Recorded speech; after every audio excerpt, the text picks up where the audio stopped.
This is Bill's book, which I read and I loved because it's interesting, it's fun, and it's inspirational of a life well lived and a life continuing to be well lived, even past the time that some people think they're going to be doing what he does.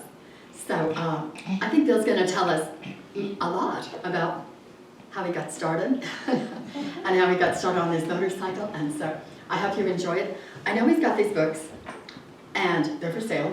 We have a copy at the library that you can check out, but you can also hook up with him if you want to purchase your own copy too, which I did, so I can pass it on. So thanks a lot for coming, I appreciate it.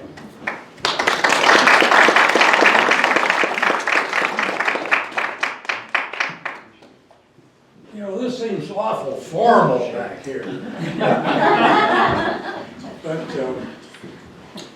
maybe you won't have to crane your necks a bit. All right, I want to clear one thing up. I'm a young guy. You know? I'm just playing around with this being an old guy. Because, you know, I've been riding motorcycle for 75 years. I still am, and I'd like to ride them rather quickly. It's a little more fun. And it's still going on. So as long as it's still going on, I'm a young guy, okay? But at any rate, I've never done anything like this. You know, I've talked to people, but I've never presented a program or anything. And so I'll allow you to interrupt me, ask questions, whatever might be on your mind, you're welcome. I probably need the help. So, you know, I was born at the right time. And I've told that to a lot of people for a lot of years. Because I served in the Army, but it was right in between the two wars, you know, Korea and Vietnam. So I slid in there, and it was so free when I was young, you know, in my 20s and all that. Could ride all over the Mojave Desert in California, and the mountains here were amazingly open to ride. And you know, California started closing down, and I had the chance to get to Colorado. The door opened. With my parents' help, we made the move. It's all in the book. The move was quite interesting, but we made it. And anyway, I suppose you want to know why I write a book. Well, I got two daughters that said, write a book. So I said, but I'd been writing things quite a while. My dad was a magazine editor, my mother actually too. And so writing was sort of part of our program, except my dad was this incredible storyteller, and everybody just hang on his words. He had a way of doing it that I didn't quite inherit. But you'll find in the book early on his stories, so many of them, because I was stuck with the job of writing them down. And I don't know why he didn't write them, but he didn't. And so I have to, in the book, write them as not in first person. I didn't try to pull that off. So it's my stories of his stories, if that makes sense.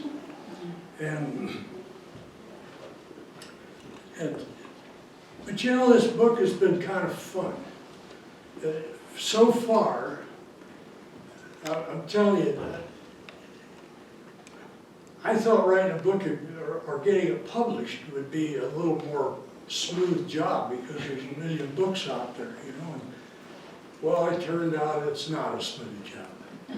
And dealing with a Amazon professional publishers, it still is not under motorcycle books in Amazon.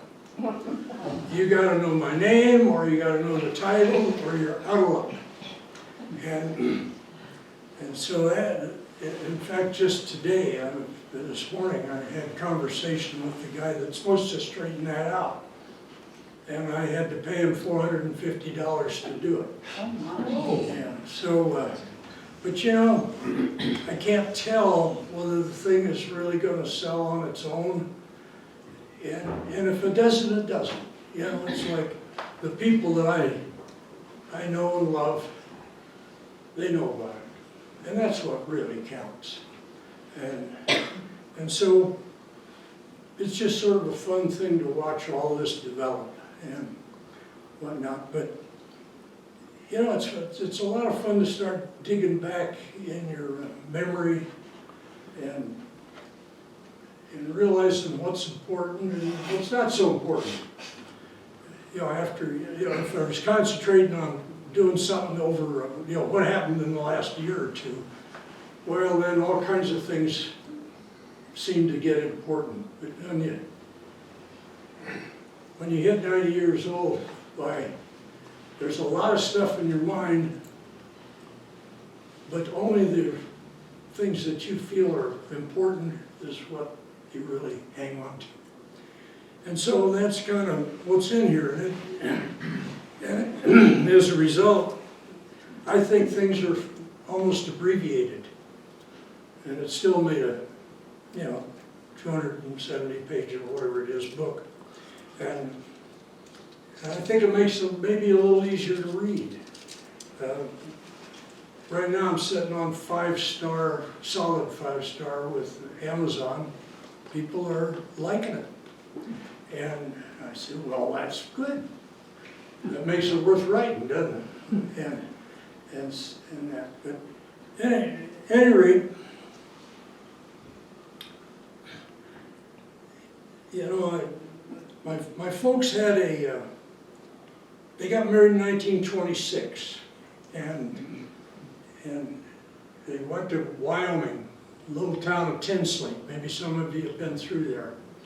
And they wound up spending 6 months there on their honeymoon.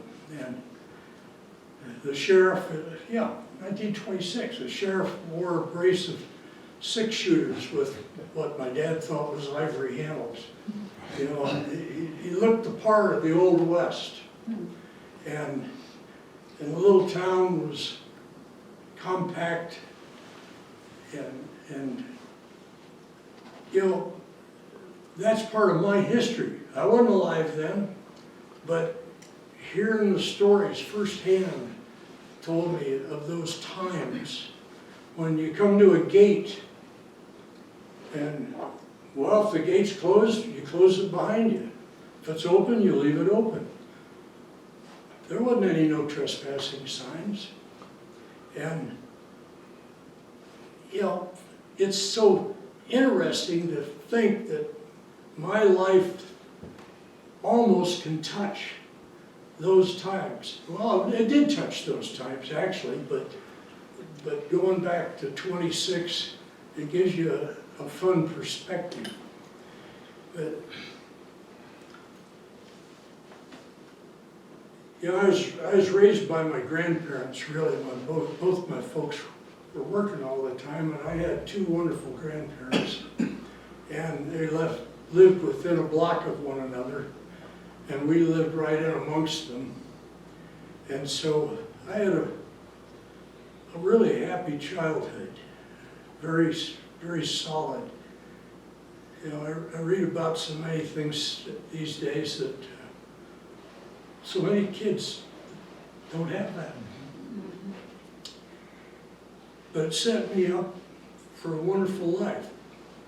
And I honestly believe, of course none of us know, but I honestly believe that I selected when I was a spirit before I was born. I selected my parents. And because they were motorcyclists and I needed to be a motorcyclist. And in fact, I'll tell you how bad it was, and or how good it was, depending on which end you want to come from. And when I was in high school, you know, we have PE, and you go out and you think you're playing football and baseball and whatever, you know.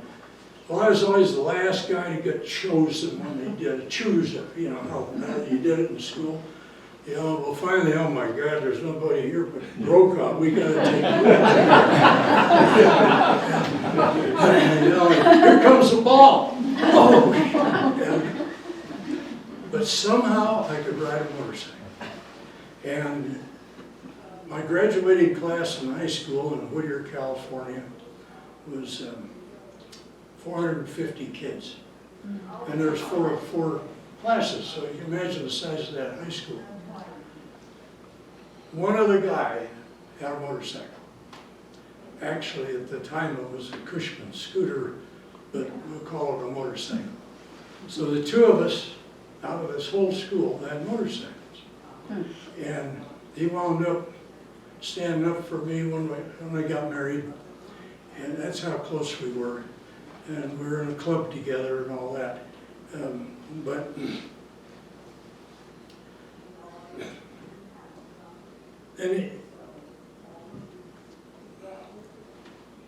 I'm going to back up on that. Well, let's get it started a little bit. I'll read a little bit here. I'm not prepared to read out of my book, but I'm going to do it anyway. Sorry.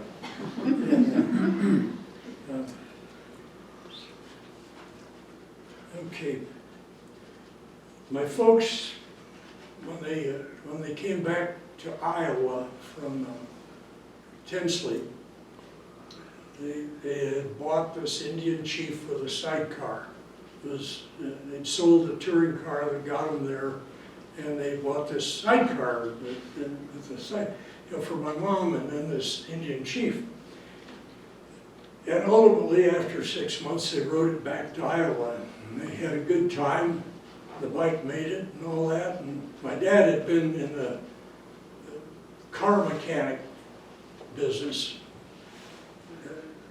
actually his own business. In fact, he said that the first time he got paid for a mechanical job, he was 11 years old. And so he was a natural. And so they get back to Iowa and they said, well, this Indian was kind of fun. Maybe we ought to see if we can become an Indian motorcycle dealer. And it worked out, and they did. But then, along about the time I was in the country, Indian decided to drop the exact model that they had been selling the most of. And so my dad, these are stories in here, but he tried to convince the factory to not do that. And when they wouldn't cooperate there, he stopped by the Harley-Davidson factory, which was not too far away when you're in Iowa, and they set him up as a Harley dealer. Well, that looked like it had a pretty good future for him. So possibly with the now brighter future, Paul and Nita decided the time was right for a family, and I was conceived. What they did not see coming was the East Coast thing called a depression. By the time of my December due date, the bank where they had deposited the money for their Saturday sales did not open on Monday, or after that, to my knowledge. This locked up their funds, and of immediate concern was the looming hospital bill. Nita found a door to bang on, getting the banker's attention. And Nita's my mother. Okay. How do you say no to a woman ready to pop? So adequate funds were released. And I made the trip to the hospital and the family's only transportation in these depression days. They're Harley with a sidecar. Police. Okay.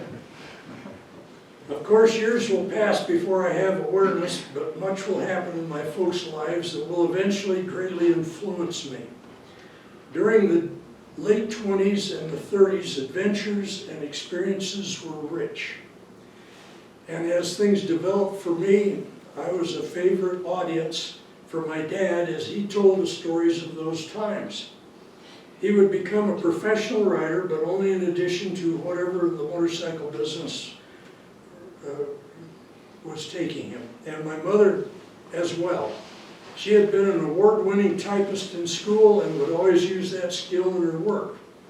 They made a great team. Strangely, Paul never wrote the stories of those years of adventure, but would tell them with superb skill that captured attention, which he obviously enjoyed. Eventually, capturing many of his experiences would become my job if they were to ever be available in the future.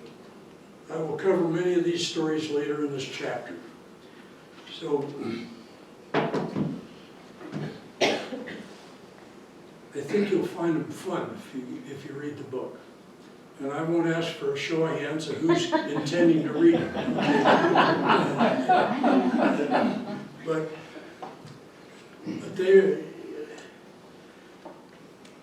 those days, his youth, his youth, only lasted 20 years. Because the World War II came along. And of course, that motorcycle club was really something. Wow. You know, that's Pretty large. and the club literally ended, boom, as fast as the military could take these guys in. You know, they can't do it all at once, but they were going pretty quickly. And besides, they had a war going on. They wanted to go play with their motorcycles. It didn't seem the right thing to do. And so suddenly, here we are with a motorcycle shop and no customers and that. But to be a kid, you know, I was about 7 years old when all that started, and to be a kid and witness what happened in this country, how the population in total got behind that war. And, well, that's why it was over in 4.5 years. It was what happened. And I got to witness that. And, you know, patriotism comes easy when you get to witness something like that. And so we wound up, my dad set up a motorcycle mechanic school in Fort Crook, Nebraska. And my mother and I, she was riding the Harley 74 the sidecar herself, all 5'2" of her.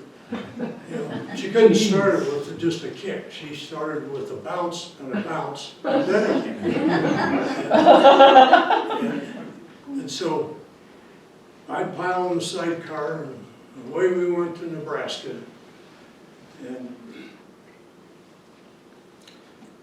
And so all those early years were steeped in that.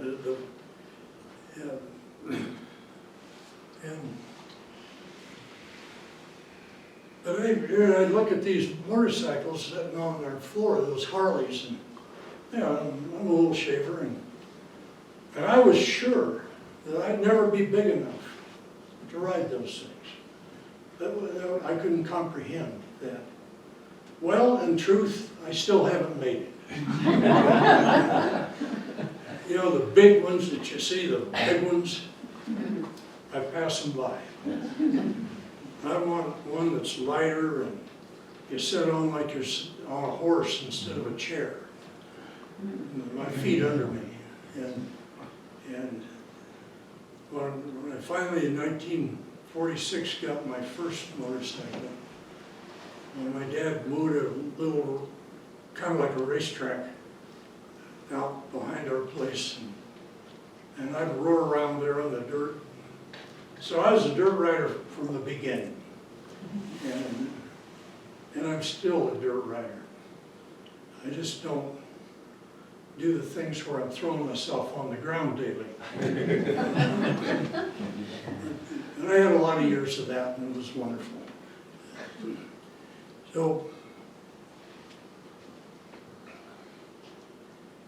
at any rate, I probably need to cover a little bit, because, you know, motorcycles are huge in my life. But ladies are too. In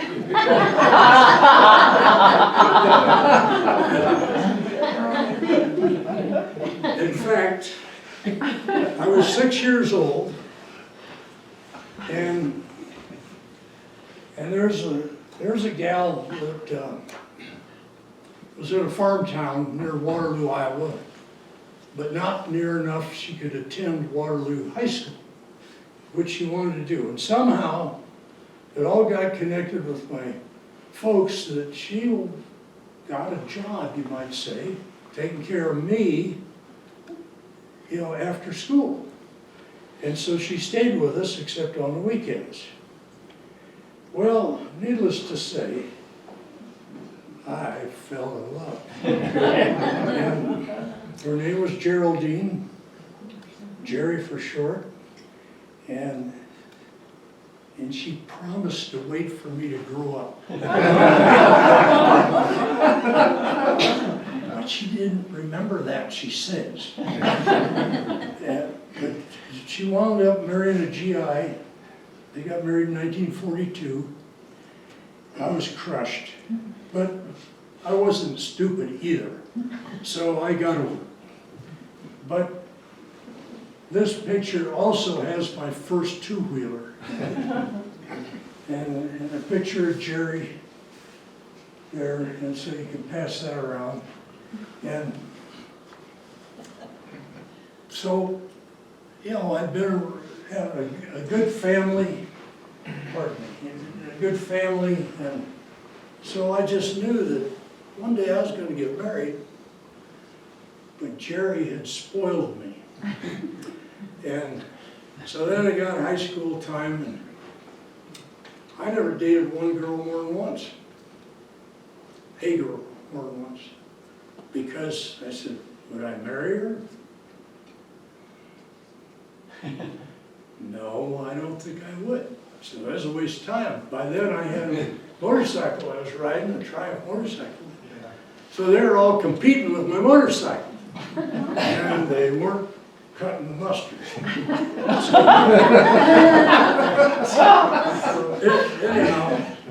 Anyhow,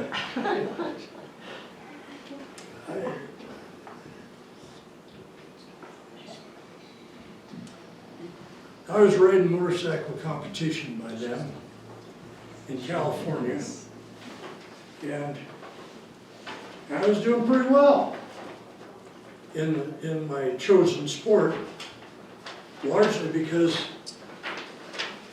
my dad said that this trials, which is an obstacle course type competition, not fast. He says, well, I won't, I'll support you in that. But I was kind of working for him. I was, you know, it's a grease monkey type of thing. You know, I'd oil change and sweep the floor and so forth. And he wouldn't pay me. So on the weekend, I'd go to him and I'd say, you know, Pop, we want to go ride over here and do this and that. And I think it'll cost maybe $5 with something to eat and some gas and that. He said, well, that's okay. He gives me $5. He never, I didn't ask for anything unreasonable, and he never refused to give me money, but that's all the money I had. And so this trials thing, I practiced diligently. It's in the book here. practiced diligently to get good at it. And I got very good at it for the time. And I wound up winning a championship. I was 18 years old. This is the poster that came out on that. I'm not going to pass this around. I don't want any fingerprints on it. And at any rate, this got sent out to the Eastern dealers for Triumph. It was actually the first poster to be printed in offset with photographs. All the others were just typeset. And so there's my picture on it. Now this is the first one. From then on, they all kind of had pictures on them. But I was the first one. Well, that was kind of neat. What year was that, Bill? What year was that? 1951. How big was your bike? It was a 500cc Triumph. But it was built by the factory for the type of competition I was doing. And I modified it a good bit eventually. And at any rate. What, do you mind just briefly saying what modifications you did? Well, a much smaller gas tank, and the seat would tend to get in the way because you stand up on the bike when you're doing this sport. You stand up all the time. And so the seat was getting in the way, and modified that, and how I had the handlebars. And of course, you strip all the unnecessary off of it, and put a big sprocket on the back, and that, and a lot of little things like I built my own foot pegs in the machine shop in high school that were pretty beefy and fold up, and things like that to make it work better. And so the other thing that's weird, I want to stop here and say that if you read the book, I challenge you to understand why I'm going to say this. I am unusually blessed. My entire life, things have gone right. Now, that doesn't mean I haven't thrown myself on the ground and broken some bones and things like that, but when it comes to the important things in my life, they've gone right. Really right. And some literally miraculous things connected with my business. I'll just name one. I probably put people out by the thousands over 35 years in my business for test rides, always in traffic, because that's where my shop was. And nobody was ever injured. And yet I had all kinds of bent up motorcycles in my backyard. But that's just one of the kind of things I'm saying, that I feel that I've got a Holy Spirit that's taking care of me. And I can't look back and decide anything else. And the story that I'm going to tell you a little bit of, about my first real soulmate. This poster was sent to her dad's shop in St. Petersburg, Florida. Now that's roughly 3,000 miles away. And she looked at it, decided I looked presentable, and said, well, I rode one trial. She was 15 years old at the time. She says, I rode one trial, and our fathers had met in 1946. This is all in this story, so I'm cutting it really short. And they communicated after that.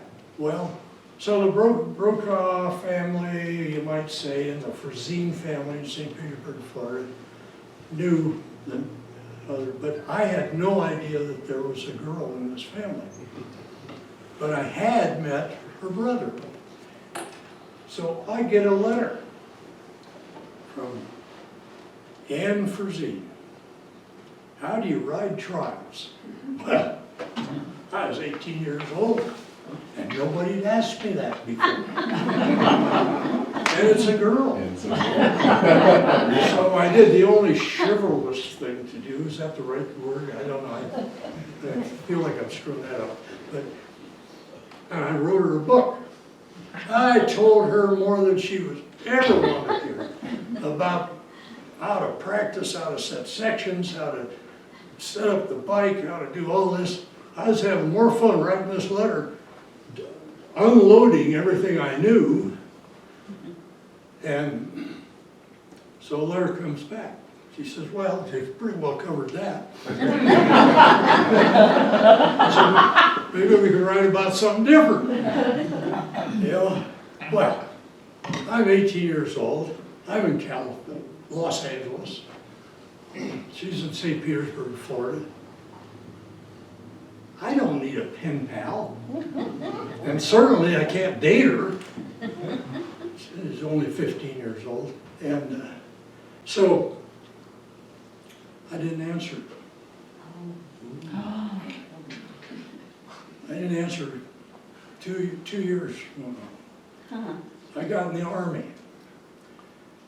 And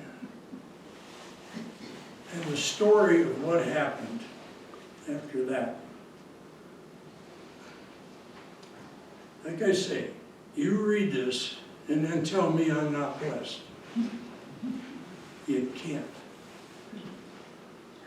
10 things happened that I can pick out as I went on. You know, you go in the Army, if your name started with B, you could be on this side of the world, and if your name started with W, you could be on the other side of the world, and on and on. And all kinds of reasons why you don't know where you're going to go. Well, it even started, I had to break my leg just right because I gave me a 3-month deferment. And then I'm on this whole other track, see, and so on. So it just kept going like this through all of this time, and I wound up in San Antonio, Texas, at Fort Sam Houston, and this guy shows up. And, you know, even after I got to Fort Sam, things happened after that that I shouldn't have still been there when this guy shows up. But I was. And he's from St. Petersburg. Turns out he's got a Triumph motorcycle. Oh, no kidding. Well, where do you trade? So would you trade with Frazines? Yeah. I says, well, do you happen to know Ann Frazine? And, oh yeah, I've dated her. And, yeah, we're friends. And so I told him about the letter. He goes home on leave a little later, and he gets a hold of Annie, and she produced the letter, and he came back and said, well, you ought to write her, she's just your type. And so, well, you're in the Army, you got time, you know, and I was writing letters to my folks, so, well, I guess I will apologize. Well, we rode for about pretty close to 9 months. I got on my motorcycle. I had a new bike by then, and rode it to California by way of Florida. And I'm sitting there 75 miles out of Tampa, Florida, where she happened to be at that time with her mother. And her mother had said, well, due to the families knowing each other and all that, but the plan was I was gonna go down there and stay with them for 2 weeks, which I did. And so I'm sitting there in this motel and I'm going, 75 miles down the road is a gal that I think I'm gonna spend the rest of my life with. If I don't kiss her immediately, I won't know how, when I should. I was so green. And so, sure enough, she opened the door. It was about 10 or something in the morning, and I walked up and I planted a kiss on her that she doesn't want to remember. So, 4 days later, we were engaged. Only because 2 days later, I think that might be too soon.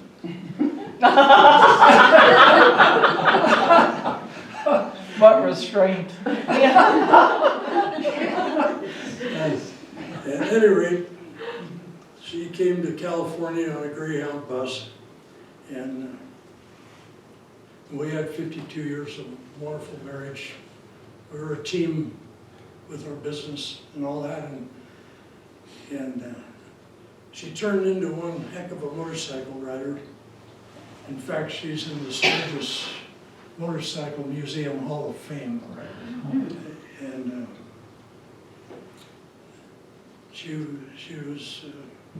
she did more different things on a motorcycle than any woman I'd ever heard of, and still have never heard of. There's a lot of gals that have done great things, but not so many things, and she did them all well. And she had 2 pretty doggone good daughters. So, that ride, still ride. So, I've had quite a blessed life. And I hope you enjoy the story if you get into the book. But then, I got to continue on. She passed with breast cancer. And so I knew that this is my job, to be with them.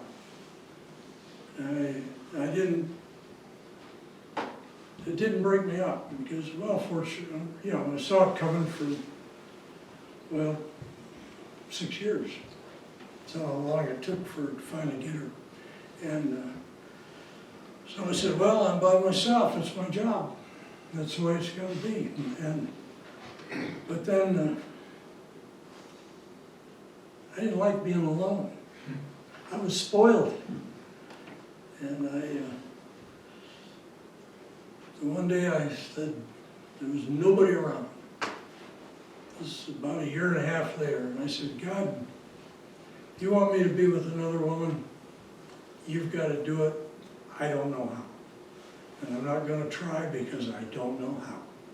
And well, it took you about 2 weeks. Could have done it in one, but he thought it was too soon. And I go into my naturopath doctor's office, and here's this lady sitting there who recognized me. She'd seen me one time in her life at a Halloween party, all of us decked out and whatever. Of course, I went to a Halloween party, so you know what I wore. Motorcycle boots, motorcycle pads, motorcycle chest protector, I had to work something. Didn't have to pay a dime for it. Had them all in my closet. So, why she even recognized me, I'm not sure, but she did.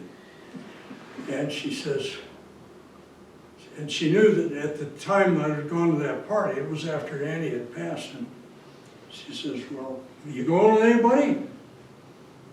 I said, no. Well, I have a friend, whips out her cell phone, that you ought to meet. Ding, ding, ding, ding, ding. Susie, there's a guy here you ought to meet. Hands me the telephone. So we cooked up a blind date, That lasted 3 hours. 75 days later, we were married.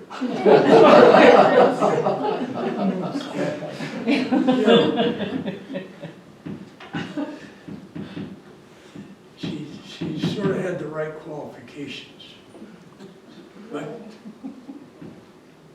And so Susie is the one that, when Kelly, who's hiding back here behind some guy, she says, well, one Friday morning, well, we're moving to Veta. She lived about a mile from us in Colorado Springs. Really? And so Susie says, well, we will too. And that was a Friday morning. Monday, we had a place out here, offer accepted. And we came to Veta. So,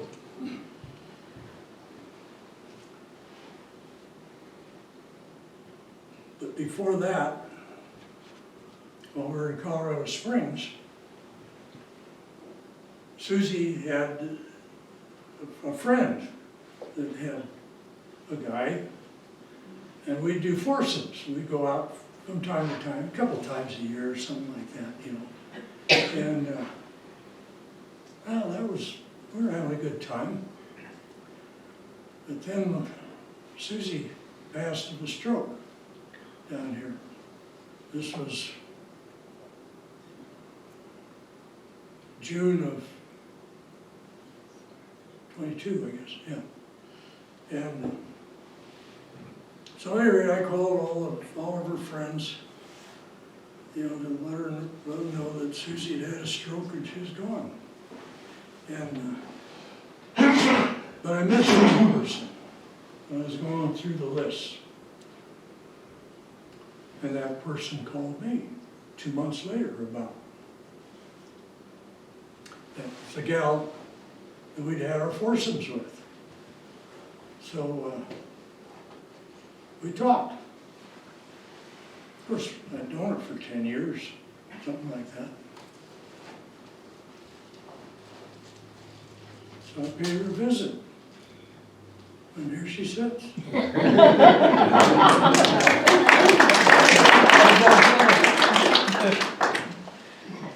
So, at any rate, that's my love life. And, so it's, oh yeah, I gotta tell you a funny one. I got to look in my book this morning. Susie's still alive. I never reported in the book that she'd passed. Suddenly I had a new love. What happened to Susie? So it just shows you, don't believe everything you read in books. The author might have screwed up. Anyway, let's look at some pictures here. This is, I was pretty young in this one. But it shows you how I was raised. And pass that around. Nice. And then we kind of had 10 Sleep, Wyoming on the mind, so I got dressed up accordingly. A little older. You can pass that around. But my dad's motorcycle shop, all Brokaw motorcycles. This is in the late 30s, and this is his prized competition riders out of his shop, lined up. You get a picture all cleaned up, there's no dirt on the bikes, you know, the guys are cleaned up. So, anyway.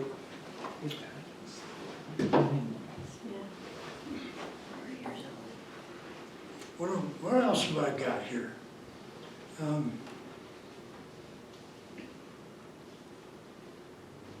Bill, Yes. your first girlfriend, you might tell them when she came here a couple years ago to see you, how old was she? Well, Oh, Okay. oh yeah, my first girlfriend. Was Babysitter. 10 years Baby. older than I It's was. better, babysitter, yeah. Yeah, That's kinda neat. babysitter. Well, I put her on the back of my bike and took her for a short ride. And she was getting close to 100 then. And she was 101 when she passed last year. And so we never were out of contact. Never were out of contact. And my mother was like a second mother to her. So, yeah, that was kind of neat. And, you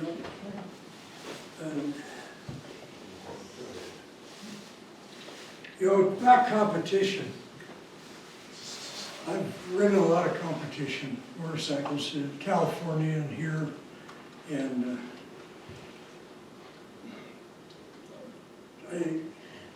the trials thing stuck with me for the years. And trials is where you're on natural terrain, something that's really hard to ride over, and a little course is laid out for you, and you gotta ride over rocks and logs and banks and climb things and drop off of things and turns and all this stuff. Anything that the organizer thinks that you maybe can't do very well. And you're gonna put your foot down, see, and the balance and things go off course, things like that, fall down. And that, I love that because it was you against the ground, not against some other guy. Well, somehow I picked up that you can't, when you're doing the trials, you can't touch the ground with your foot, is that right? Well, without losing a point. Oh, I see. Yeah, that's how you're scored. So it's the only part of motorcycle sport that balance is the key factor. See, everything else is how fast you can go, or stay on time, things like that. And so I've loved trials, and my first trial I rode, I was 14 years old, and the last trial I rode, I was 79. And so I could do it through all those years. But of course, you have a little, for the lower classes or the senior classes, you know, they get a little easier. But there's still a challenge, you know, it's all relative. But at one time I was pretty good at this, of course, and at any rate, so then when I got to be a senior, and I'm in my 70s, I really wanted to ride the expert line because it was more interesting. But I thought, yeah, Brokaw, you're going to sign up expert at 78 or 9 years old. Yeah, talk about an ego. So I backed off of that. But still, it was the fun of the sport, the challenge, the wonderful challenge of it. But then, of course, like everybody else, I wanted to go fast too. So I got into some racing, and I've had some successes, and I've had some rather dramatic losses. And so, but then I came to Colorado, and trail riding was really neat. I remember I was in this one race, and I'm out there, and I got the lead. And it was a scrambles race, you know, where the sort of raw terrain, but nothing challenging. Anybody could have ridden the course. It's how fast are you going to go? And at any rate, I was in the lead. And here's this monkey behind me. He's pushing on me. And I'm out there and I'm going as hard as I can. And all I'm doing is staying ahead of him. And, you know, the chase is what's fun. Some guy's ahead of you and you're trying to put a number on him and get the turn race right. And get him on it quicker. Get ahead of him, you know. And that's where the fun was. This thing, worried about this guy on my tail, that wouldn't make fun. And I decided that, yeah, I didn't move to Colorado for this. I want to go trail riding. So I pretty much for 20 years quit racing. Well, I did, really. And my heart wasn't in the racing, but I like to go fast. You know, it's kind of a thrill. And that went. So I quit, went trail riding. But I still did trials. And so it's funny what motivates people. You know, one guy that's out there, you know, all he wants to do is win. He wants to get out in front and show everybody his stuff. And all I want to do is chase somebody. and so, but that's good enough. And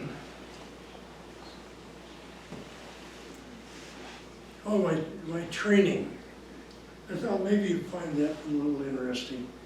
My father, of course, was a master mechanic, and I worked in the shop with him, and I'm watching him, you know, and he lets me do a little bit of stuff, you know. Well, maybe you can take this loose, but I'll be the one to tighten it up, see? Things like that. And at any rate, he never realized that I was catching this, I was getting it. And so he was always the one to do the tougher jobs. Well, I went in the Army, and this Triumph motorcycle dealer in San Antonio, we got pretty chummy, you know, and I liked the guy and he liked me. So he actually gave me my first full overhaul on a Triumph engine that I did for him. And if it blew up later, he never told me. And so maybe I did it right. Well, then I got out of the Army and I went back to work for my dad. And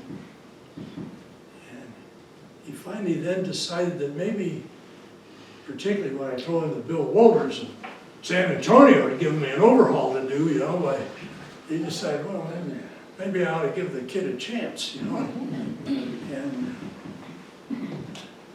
But having a master mechanic to watch was a wonderful education. And I did okay. So I've always said that if I had a tombstone, which I won't have, I'd like it on there, here lies Bill Brokaw, he's a good mechanic. And so, how are we doing time-wise? I think we're there. Yeah, you're okay. Questions? Yeah, you're okay. Questions or anything? Yeah. When you think back at all the motorcycles you owned, which one still puts a smile on your face? The old ones? Any of them? Which one do you think, would you dream about as your best bike? You know, this one that's the pictures on that poster, and that I had for 6 years, and that was my only.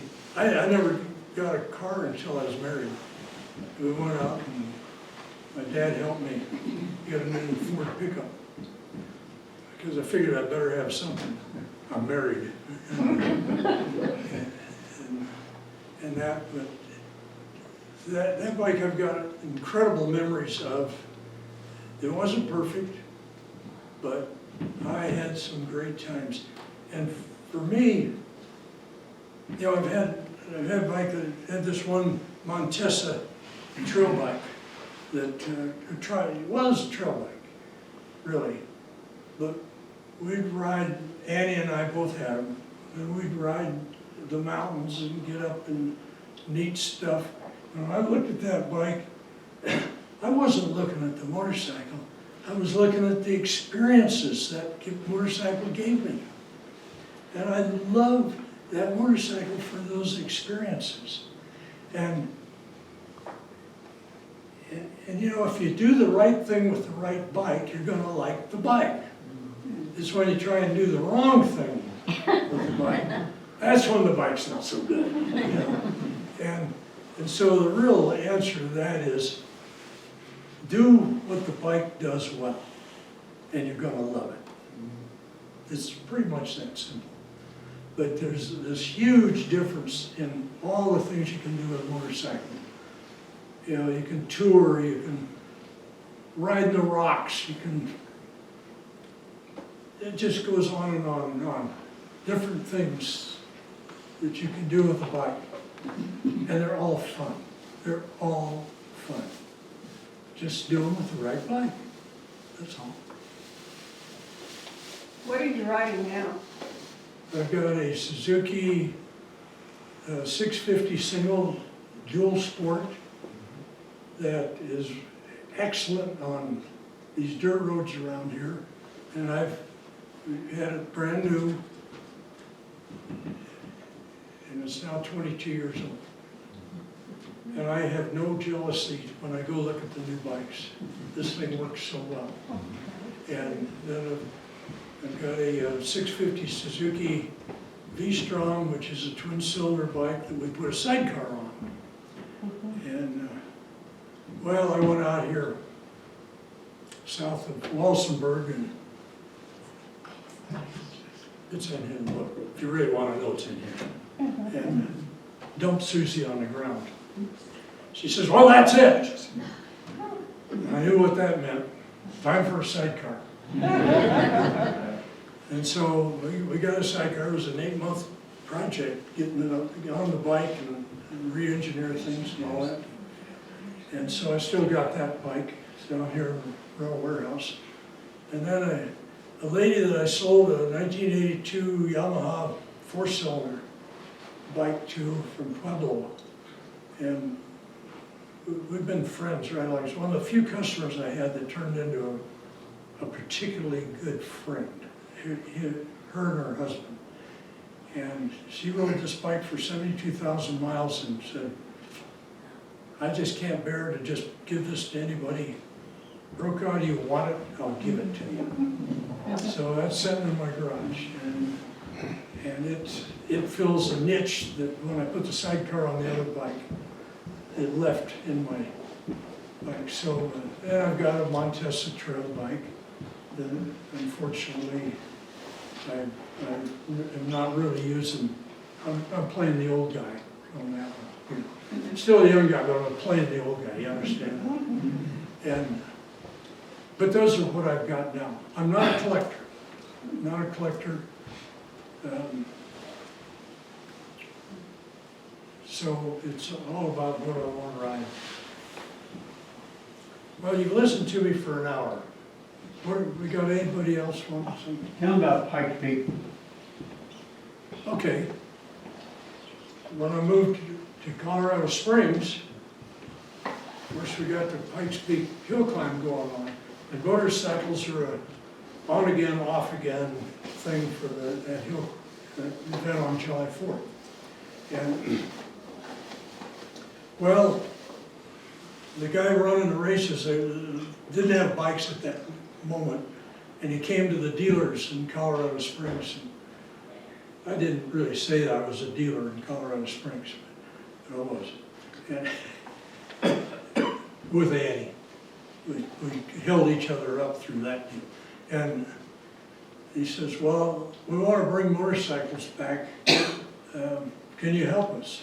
Well, I'm the only guy that didn't walk away. So I wound up organizing the motorcycles for 5 years in there, and then this, we weren't getting any information in the newspaper on the motorcycles, just the cars, and this time where suddenly a guy fell off his motorcycle with glass goggles on, and he broke the goggles, and he was on the ground, and he was all worried about the goggles, as you can imagine. And then this guy's snapping pictures of him, just boom, boom, boom, you know, right? Mug shots. Guess what? 3 pictures in front of the Gazette of this guy in his anguish over. That's as close as we got to something about motorcycles. and the winning bike would get a thing in the paper that was less in size then the DNF, do not finish, car drivers. And I said, there it is. We can do nothing right, but boy, can we screw up. And I quit. And part of the big problem was then that we did not have electric timing. Individual, like it's been going on now for a long time. Where each rider has his thing attached to the bike. And so suddenly that came along, and there'd been a lag. A guy got killed up there. He got a foot peg in his head or something. Nobody knows really what happened, but he died. And so that ended the bikes for about 9 years. And so when they kind of got over that, you know how it is.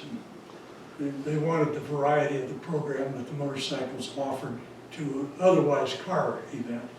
And so they came back, and the guy, the CEO of the climb, says, Bill, we want to bring the bikes back.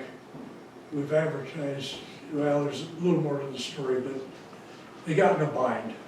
They advertised for the bikes, they thought somebody else was going to do it. They didn't. They came back and we had 2 months.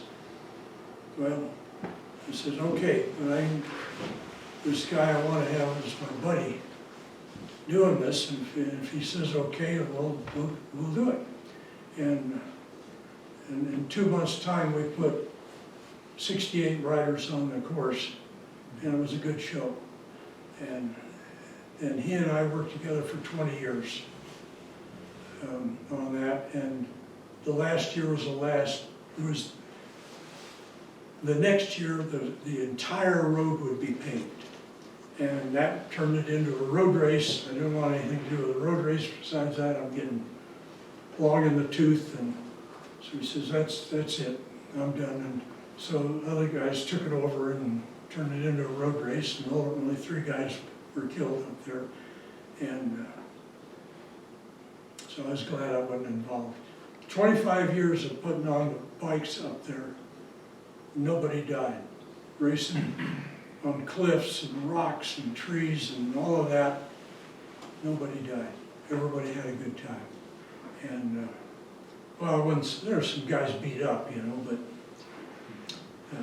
but that's part of the game. But dying's, that's a little heavy.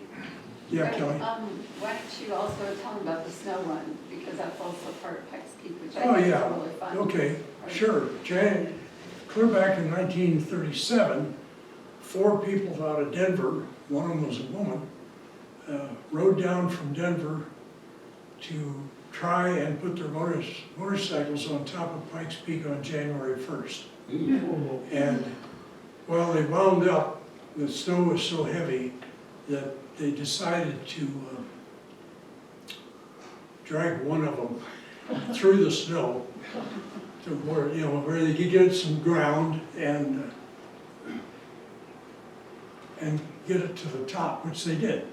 And the Adaman, which is still was going then, had the place warmed up, and that story made the bike publications. And I have all that information. I got about volumes, it goes back that far, of the Motorcyclist magazine. And so that started the New Year's Day thing. And from then on, why somebody always attempted to get a motorcycle up there. Well, it wound up being that they'd grade the road for the Adaman, but then the snow would blow in and fill in, and they'd get drifts and that, but it wasn't as bad as what these first guys had to contend with. So we'd line up at Glen Cove, probably a lot of you know where that is. That would be where we'd start the race at noon on January 1, a race to the top of Pikes Peak. Well, we put that on there for a lot of years, and then when this guy in 1982 died in the regular July 4th race, the city says, oh, you gotta have the same insurance they do on July 4th. Well, that's a complete impossibility, so that ended it. So the January 1st, 1982 was the last of the January 1st climbs. But they were, you know, you've seen all the stuff guys cook up to deal with the cold, and, you know, had snorkels running around. It was really a gas. And of course, a lot of times your bike, you couldn't get them going, it's so cold up there and whatnot. But we had one race, we just broke over 300 riders that entered that. It was a real mob scene. It was a lot of fun. Yeah. You had I did. On the trials, first of all, how long are the courses usually? Well, the important thing is that each section that you ride has to be observed by 1 or 2 people. And so the competition is on these short things that usually you can ride within a minute to get beginning to end of these difficult sections. And then they can be spaced out or not. They can be in a confined area, quite confined where as a spectator you can walk and see them all, or it might be a 25-mile loop. And the event was our annual high elevation event was roughly a 25-mile loop, and we try to reach timberline at one point on the course as much as we could. Well, we had, early on for that event, we had about 5 locations we could use, so that meant that, you know, you could use an area and then let it rest for 5 years.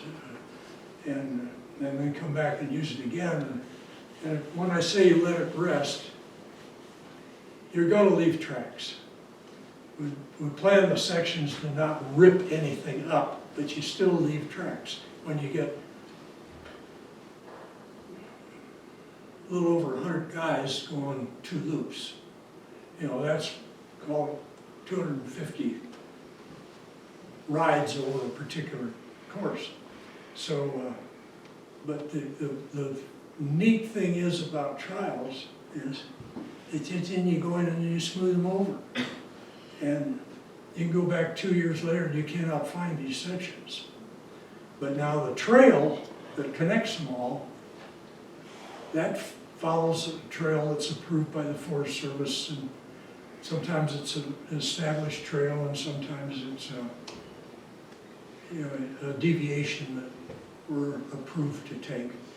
So, But do you get to walk the course ahead, or?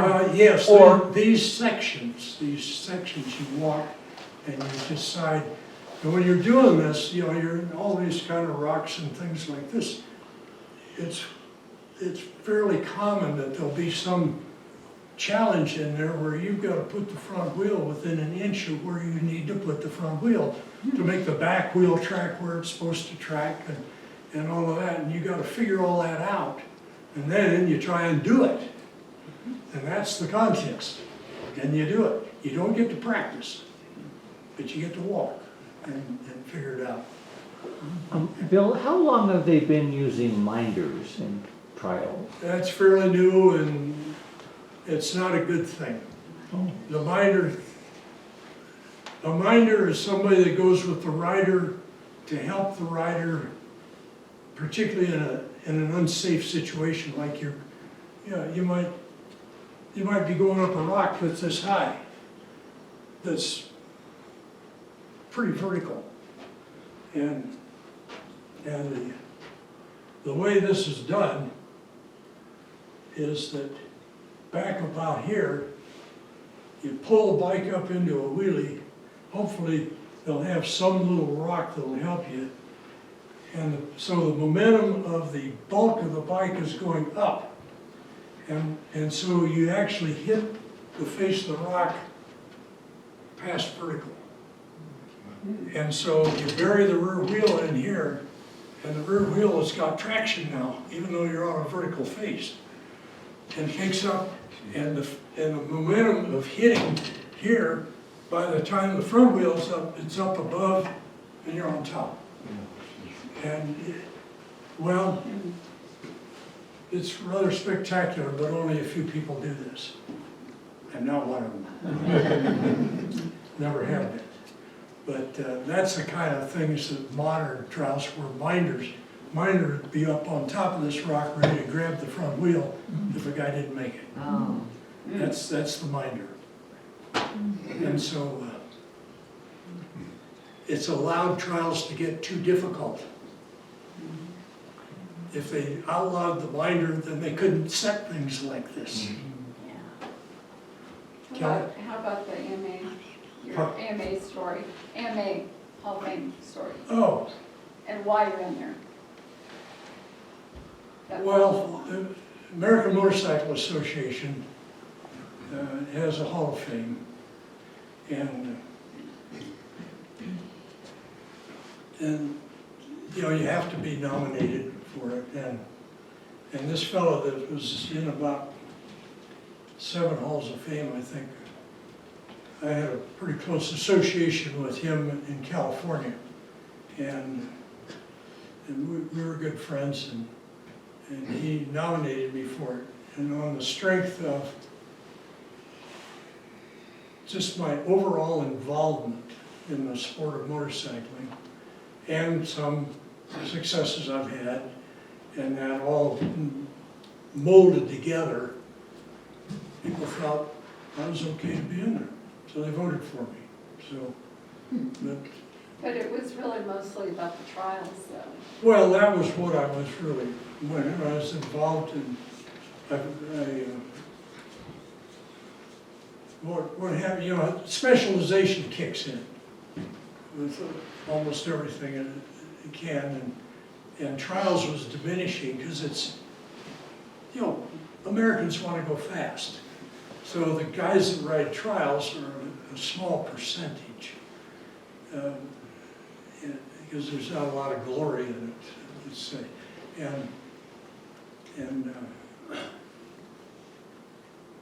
So it's, I'm losing my track here. You started it. Well, because the North American Trials Council, Yeah, well, oh yeah, okay. It's close. I started with Annie, because she was a whale of a typer, and she could do those mimeograph stencils back in the day, you remember that?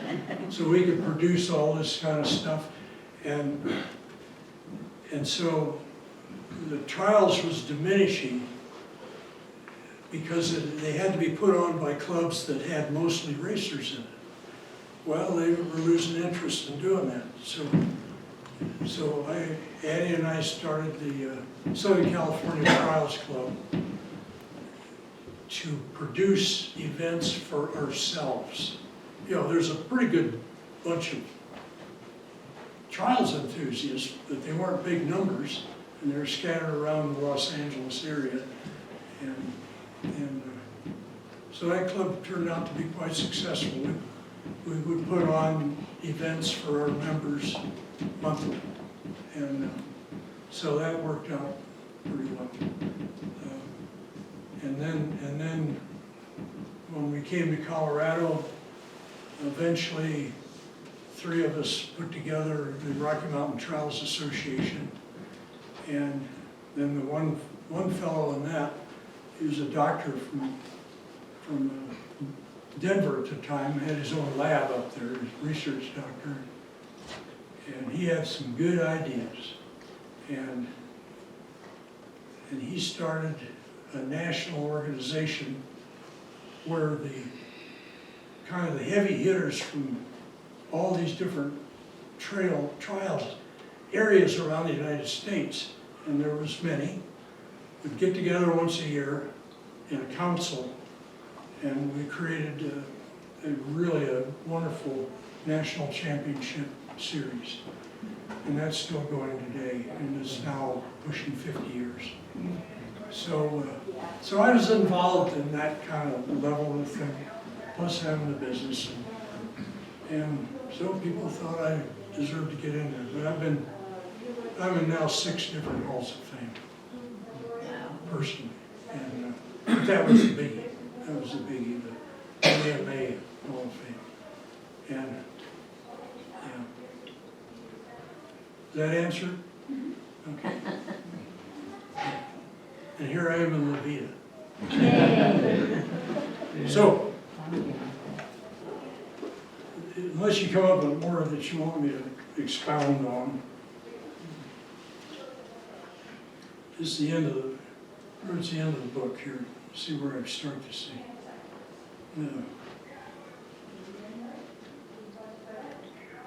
So the day after Christmas 2017, we vacated our Colorado Springs home, saying goodbye to a town I had watched grow from a bit of motorcycling heaven to a metropolis that still has much to offer the motorcyclist, so long as you get out of town.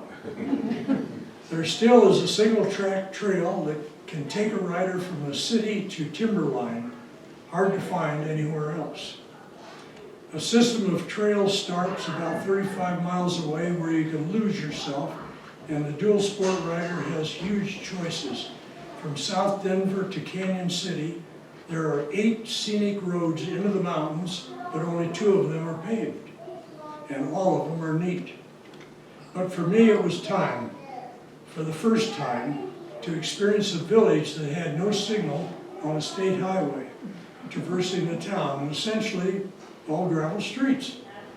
I went to town one morning, stopped at the coffee shop and the post office, and talked to 9 people who I was familiar with. A new life. Our first year here was quite something, with a major fire coming over the mountain from the west, which tallied up to being the 3rd largest fire in Colorado history. Before long, we got the worst hail the town had ever gotten, which took out 5 skylights and 12 windows in our home. The insurance check covered our out-of-pocket almost perfectly. Wow, it was exciting there. The next year, we had a family reunion that featured a motorcycle ride with 9 of us participating. Not many family reunions can offer that. Our new home in Levita has a barn. The fellow with the quarry was bringing us rock and looked at the barn and the 2 acres of pasture attached and said, "I have a horse that you should have." Actually, a colt that was more dead than alive, who was being bullied by the herd he was in and denied food. Susie said to bring him, and the pitiful thing walked about 10 feet and stood there. We went to the barn the next morning to see if he'd made it through the night. Susie started feeding him the best food and warm yet. 4 months later, we had an attractive young stallion that was raring to go. You would have had to see it to believe it. And I got the photographs hanging on a wall at the house that you can't believe that it was only 4 months. Because this, when it started out, it was pathetic. And boy, did he grow up. With Susie's hankering for animals, we have had goats, chickens, dogs, and cats. That is now whittled down to 4 cats. Still too many, but what can I say? And here is where I failed, can't believe I failed, to put in there that Susie died of a stroke. I should have said that. It makes other things make more sense. The fellow who brought the Soric colt also had several old British motorcycles in a shed. One, a '79 Triumph Bonneville, was all there, including my shop decal. But it had been parked decades before. We got it to my shop, and several months later, we had a good-looking bike that sounded new. When he asked me how much, I told him there's no charge.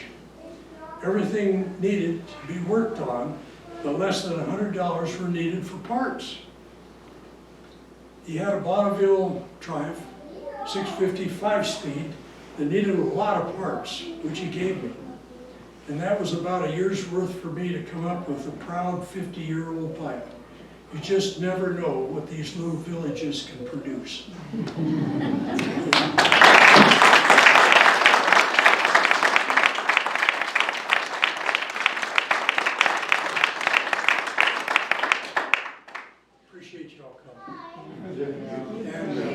Bill. And there's some books for sale at the Merc. And I've got books coming, so if any of you are gonna fork over a little money.